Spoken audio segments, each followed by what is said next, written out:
السلام الله عليكم ورحمة الله وبركاته. كل وناكسن ميل والبعض جوكتان صاحبيال وادكم هاتسنتين لسعوشدينا. waxaan jeclahay inaan halkan idinku soo gudbiyo maanta barnaamij yar oo kooban oo quraanka kariimka iyo waliba wax yar oo la xiriira oo aan haduu Ilaahay yiraahdo ka weydiin doono walaalkan garab fadhiya oo la yiraahdo Sheekh Usama Al-Wajidi. quraanka xufaada dhalinyarada waxa weeye dadkana Soomaaliyeed inkastoo mar walba quraanka aad Soomaalida loogu amaano haddana waxa uu ka yimid meeshii quraanka sidoo kale tana waxa uu kamid yahay xufaada quraanka waliba ragga dhalinyarada aad waqtigan la joogo quraanka markii la fiiriyo ficiisa loogu ixtiraamo ayuu kamid yahay soo dhawow sheekh marka koobaad waxaan ka codsanaynaa bal آيات ير أو كوبان أو سورة فصلت إن شاء الله تعالى إن كفرنا برنامج كنا ونحسن قولا ممن دعا إلى الله وشنتي آيات القرآن كل كان ملها أنا غرنا يأتك وجعل حكم الله يسلمك. أعوذ بالله من الشيطان الرجيم ومن أحسن قولا ممن دعا إلى الله وعمل صالحا ومن أحسن قولا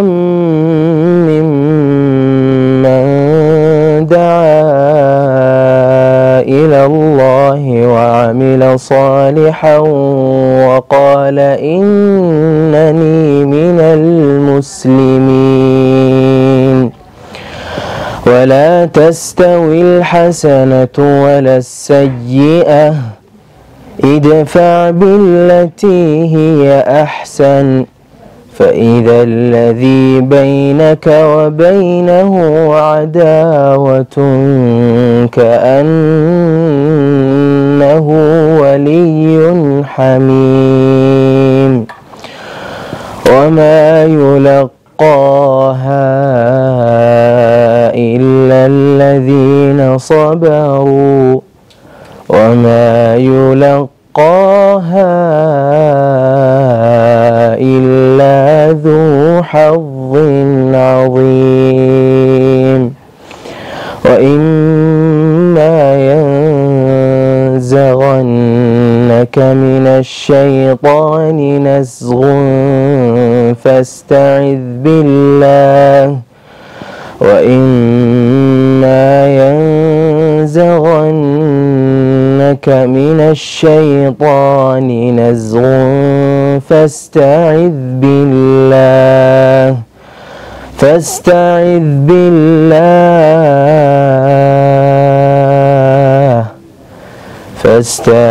بالله إنه هو السميع العليم. صدق الله العظيم. ما شاء الله صدق الله العظيم. شو سامو سودو انتين لك بكو قادة القرآن الكريم كائنات حفظ. بارك الله فيك شيخ. الحمد لله والصلاة والسلام على رسول الله صلى الله عليه وسلم. أما بعد قرآنكو الله سبحانه وتعالى من آدم كقلوبته وقتل قلي وقفكو سبحانه وإله سبحانه وتعالى ووافجيه ومبيكا حرنتها قصة قرآنكو وإلهي كنت المامي إن ويهي وح أدعو علص معجز وإسكا ماركتي قرآنك إنه معجز يهي تي ماركتي وهدي بور لغو سوري لها إلهي سبحانه وتعالى مركا ماركتي وآيات كيسا وكشيغي وبور تاسي أي بركا أي دمان لهيد أما أي بربوري لهيد أيضا نمبا مركا قرآنك قلوبت إلهي سبحانه وتعالى وقلت لقلي لكن هدنا وحيو ظهرتي دات قارة وإن مركو ليهي إلهي سبحانه وتعالى إنه لقرآن كريم في كتاب مكنون لا يمسه إلا المطهرون تنزيل من رب العالمين إنه لكتاب عزيز له لا يأتيه الباطل من بين يديه ولا من خلفه تنزيل من حكيم حميد. قرآن إلهي سبحانه وتعالى أنزلنا ذكر إنها أيضا أبهنا إلهي سبحانه وتعالى وحوليه إنا نحن نزلنا الذكر وإنا له لحافظون وذكر كان إننا سود جني هذا إننا أيان مارت أيا حفظنا بولي إلهي سبحانه وتعالى مركا حفظ جاس إلهي وحفظنا علماء waxay ku tilmaameen in qulubta bani aadamka basharka dad gaar Ilaahay subhanahu wa ta'ala uu ka dooranayo oo Ilaahay ku xifdinayo marka xaqiiqatan qof Ilaahay qalbigiisa quraanka ku xifdiyay oo ku ilaashtana oo qof aad u nasiib badan xaqiiqatan marka Ilaahay subhanahu wa ta'ala ayaan weydiisanayna in Ilaahay dadka naga mid dhigo inta kadib quraanka barashadiisu waxaan bilaabay anigoo markaa 10 jir ah aad baan uga raagay dhalinyaradii ama caruurtii Sacuudiga ku soo kortay baan kamid ahaa dib baan markaa waalidkii Soomaaliya igu soo direen si aan markaa quraankii iyo waxbarashadii hore aan ugu galo ka hor laakiin waxa maaragtay oo aan joogay magaalada Jidda oo hooyo waalidiinta aan markaa aan kula noolaa xaga anigoo markaa iska yar waxa markaa farbarka iyo quraanka markaa ay dhigi jirtay sheekha dacaanka oo aad ka u jeclahay Sheekh Idris Abkar Leeyra walaashiisa Safiya Abkar Leeyra baa markaa farbarka ay bilowday farbarkaasi iyo markaa ilaa sabaxisme inta markaa aan ka wadwaday markaa fahmadeedii markii la arkay ayaa waxay ahayd suuratul kahfi oo walaalahayga markaa guriga la wada joogo ay wada akhrin jireen waxaan xasuustaa walaalkay Sheekh Abdurrahman Ilaahay subhanahu wa ta'ala ha barakeeyo fadligaasna uma ilaawi doono suuratul kahf ayuu wuxuu yiri maanta wasbir nafsaka ka bilow maanta beejkan xifdi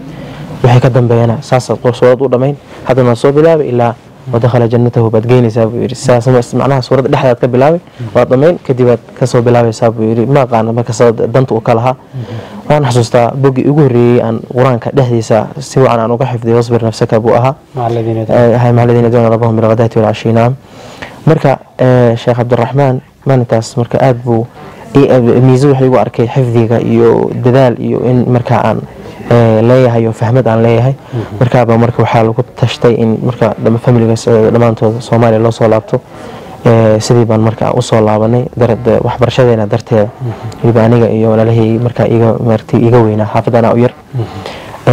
marka kadib bay dhamaan tagnay quraanka waxaan bilaabay 2011 meelaha aniga marka iska 12 jir ah waxaan dhameeyay Ilaahay mahadiyo 2013 waxay ugu qaadatay waa 3 sano iyo maaragtay 2 sano ay adii wax 3 sano aan gaarin ayaa marka quraankii aan ku khatimay aan ku dhameeyay maalinkan markaan quraanka saa u dhameeyay hadana maalinkii baa igu sii dhigay oo maalinkii dugsiga maalinkay macallin aadan macallin nuur halkaan baan ka salaamay oo uga duceynaya sheekhiga marka waxaan xasuustaa khudbad buu ii dhiibay markaan quraanka dhameeyay kadib xeeray khudbada soo xifdi khudbada jumcada masaajidka lagu akhriyo soo xifdi buu yiri ha cashar ahaan baad uga baxaysaa casharkii baan ka baxay cashar ahaan baan uga baxay maalintii jumcihii markii wuxuu yiri haye sidii casharka uga baxdo oo kale u akhriyo gal macnaha waxba kama aqoonno hadee fahankeeda way iga maqnaa way cunug iska yar oo marka 14 13 meelahaas jiraan iska aha sidii markii wuxuu yiri gal hawsha marka khudbada soo jeediyay khudbada igu horeysay marka jeediyeen way ahayd masjidka maalinka waliba oo imaamka ka ahaa baan ka jeediyay khatiibka ka ahaa marka miisadii maalinka marka uu iga arkay kadib Sheekh Xasan baa walaalkay Allah barakeeyo amrigiisana Allah dheereeyo sheekha marka wuxuu ula dardaarmay ama maalinka uu la soo dardaarmo ardada 10 arday mashaarkii laga bixin lahaa ama bishii 10 arday laga bixin lahaa baan bixinayaa buu $10 baa maaragtay ardayga uu bixin jiray $100 buu uga dhigay wuxuu yiri ninka hal igu dadaalo ninka meel hal iga soo saaro macallin si gaar ah oo la subay ma arday gaar ah la subay inay u yeel hal ugu dadaalo ninka sidii baan marka hawshii aan u galay aad baa marka la ii garaaci jiray xaqiiqatan oo marka anto ayaan cuni waayay wax kale iska daa cuntadii anoo ku dul ooynayo aan cuni waayay 10 aan garanin ama subax aan garanin dartiisa marka uu xoogaha aad baan marka xiliga challenger soo maray laakiin challenge-gii nolosheeda horumarka weyn gaarsiiyay buu ahaa Ilaahay subhanahu wa ta'ala barajeelina in Ilaahay quraanka xifdigiisa ina siiyo oo maaragtay khatimkiisa iyo wanaagiisa Ilaahay subhanahu wa ta'ala ina waafajiyo ما شاء الله maanta dhalinyarada Soomaaliyeed waxay mashquul ku yihiin waxyaabo badan oo dantooda aan ahayn oo baraha bulshada iyo waxyaabo badan dhinaca xifdiska quraanka inay dhalinyaradii ku dadaalaan kitaabka Ilaahay inta gacantii mid ku qabtaan ay quraanka ku dadaalaan fariin waxa u diraysa wallahi fariinteedu iska kooban tahay nabi sallallahu alayhi wasallam fariintiisa yun baan gudbinaya kama qaala sallallahu alayhi wasallam ballighu anni walau aya ما إن تمسكتم به حديثك دراء لما تيسا ما إن تمسكتم به فلن تضلوا بعده أبدا مركا أدات قرآن كاد قبستان كل قداشيسو ملوميسان ومهن قوبيسان waxaan marka in badan walaalaha dhamaan ay caruurta iyo dadka waaweynba oo kala dardaarmaya qofkii quraanka jaaniskiisa uu dhaafay inuu hadda soo bilaabo qofkii horay marka uu u waday wax yar uga dhimantaan inuu sugo oo dhameystiro marka dardaarankaygu aan ku soo koobaya insha Allah ugu dambeyntii inaad quraanka heerkan ka gaarto cidii kugu sababta ahayd ama kugu soo garab istaagtay ama maanta aad leedahay ma hilmaami karo والله فضلك أقوين حقيقة وحا إسكاله هو يأبو ودي ماركتيو أبوركيجي إيو دي تربية ديبا بالوغيد إلا مركا صاب وين وأها لكن دادك لابو والد بيليهينو أنو هالبا إيسي ديرو ما أركتي شيخ حسن الواجدي ولالكي إيو وين وعورتك حافظنا ayaa runtii garab weyn iyo dhiirigelin weyn aan ka helay waliba mid waalidka ka daran aan dhihi karo xaqiiqatan sheekh xasan waajidi oo walaalkayga iga weyn ah ee fadligiisa halkan kuma soo koobi karo waxaan ku soo koobaya kelimad ah ilaahay subxaanahu wa tacaala abaalkiisa jannaat alfirdows alculya ha ka dhigo الله يبارك فيك شيخ الله يسلمك جزاك الله خير intaas ayaan kusoo koobaynaa kelimadaas yar uga dan lahayn keli ahaa fadhiga quraanka iyo weynayntiisa aan ka lahayn iyo inay dhalinyarada Soomaaliyeed ee maanta laga yaabo inaynan xitaa xasuusnayn ay markale taan xasuusino kitaabka Ilaahay inay tahay waxa kaliya ah ee aan ku badbaadi karo. Ma haysatid. Allah yaslamuk.